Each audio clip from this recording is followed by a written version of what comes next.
No hay un versículo en la palabra de Dios que dice: si oyereis hoy su voz, no endurezcas tu corazón, porque hoy es el día aceptable, hoy es el día de salvación. Cuando el Señor te habla, y el Señor sabe cómo hablarnos a todos y a cada uno de nosotros. Qué interesante, tal vez ustedes no son conscientes de esto, pero cuando alguien termina de compartir, hay personas que a veces se te acercan y te dicen: hoy la palabra fue toda para mí. ¿Te ha pasado alguna vez? Pero esa persona, esa hermana no sabe que hace 5 minutos otra persona y otro hermano y otro y otro y otro dijo exactamente lo mismo. Hoy toda la palabra, toda la predicación fue para mí.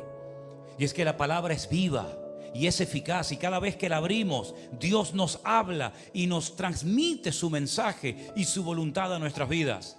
Por eso, si hoy el Señor habla en alguna área de tu vida, no endurezcas tu corazón. Ríndete al Señor y dile: Señor, como dijo su siervo Isaías, heme aquí, Señor, envíame a mí.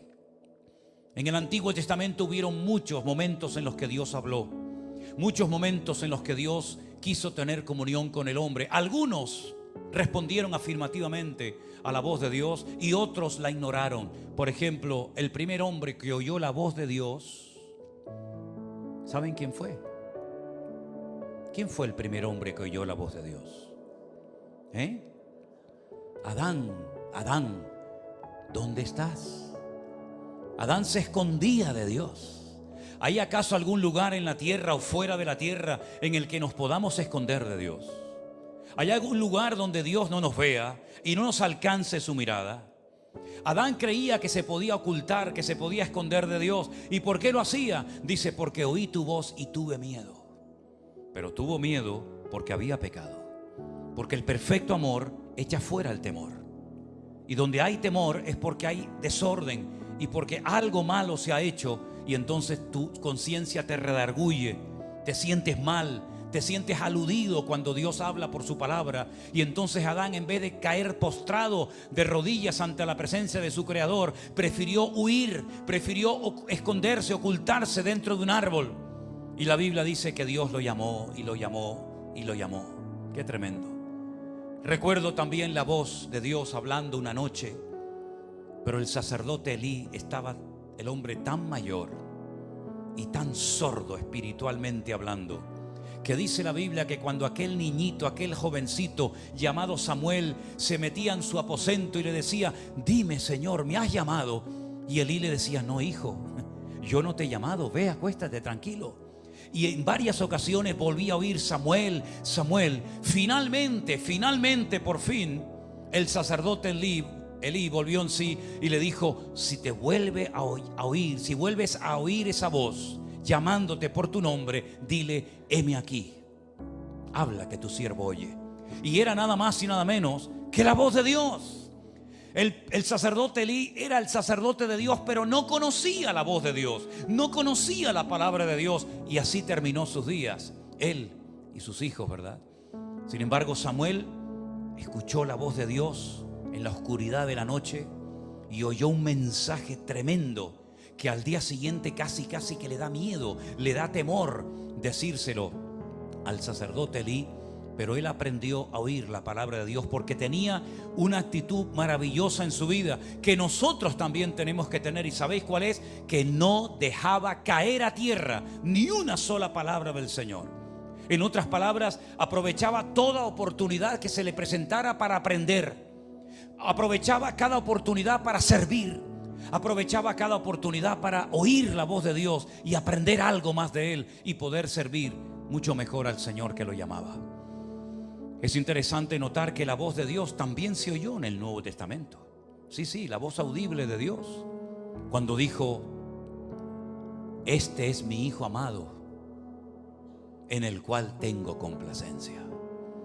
Y allí estaba el Señor Jesucristo siendo bautizado por Juan el Bautista en las aguas del río Jordán. La voz de Dios se oyó, indicando, señalando con su dedo que ese era su Hijo amado, en el cual depositaba toda su confianza y su palabra. Pero pocos, o tal vez ninguno, oyó la voz de Dios como algunos la oyeron allí. Y más tarde se volvió a oír también la voz de Dios, pero dice que algunos pensaban que fue la voz de un trueno. ¡Qué torpeza espiritual! Cuando Dios nos habla y no somos capaces de discernir, diferenciar la voz de Dios de otras voces. Estamos constantemente rodeados de voces, de sonidos, de coches, de sirenas, de emisoras de radio, de televisión, de gente, de niños que salen por la calle corriendo. Estamos constantemente rodeados de sonidos, pero en medio de este montón de sonidos y de voces, aprendamos a oír la voz de nuestro Dios. La Biblia nos enseña que un día Dios le dijo a su siervo Abraham: vas a ser padre de multitudes y necesitas a partir de hoy dar un paso de fe. No has sentido nada, pero has recibido una promesa y tienes que mantenerte firme en esa palabra, en esa promesa que yo te he dado, de que te daré a ti y a tu descendencia una tierra, y todas las personas que en esa tierra te bendigan serán bendecidas, y todas las personas que te maldigan por el hecho de haber recibido como herencia esa tierra también serán de alguna manera u otra maldecidas. Y necesitas dar un paso de fe cambiándote tu nombre. Tienen que comenzar a conocerte como padre de naciones, como padre de multitudes. Ya sé que no tienes ni un solo hijo. Ya sé que tu esposa es anciana y estéril. Y ya sé que tú también eres muy anciano. Pero tienes que alimentar tu fe cambiándote el nombre.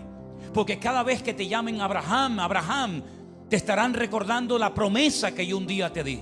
Y Abraham, en fe, sin tener ninguna evidencia de nada, se cambia el nombre y el Señor lo honra y lo bendice. Y en cierto sentido todos somos hijos de Abraham. Amén, hermanos. Esa promesa fue tan amplia que hasta el día de hoy vemos a los hijos de Abraham por todas las naciones de la tierra, porque oyó la voz de Dios. A veces Dios nos da promesas y se nos ensancha el corazón y se nos llena la boca de risa por promesas maravillosas que además vemos que se cumplen. Pero repito, a veces también el Señor guarda un silencio o nos da una palabra o una instrucción o una guía contraria a nuestra voluntad. Pero hemos descubierto también con los años y con la experiencia que la voluntad de nuestro Dios es buena, santa, agradable y perfecta. ¿Cuántos dicen amén?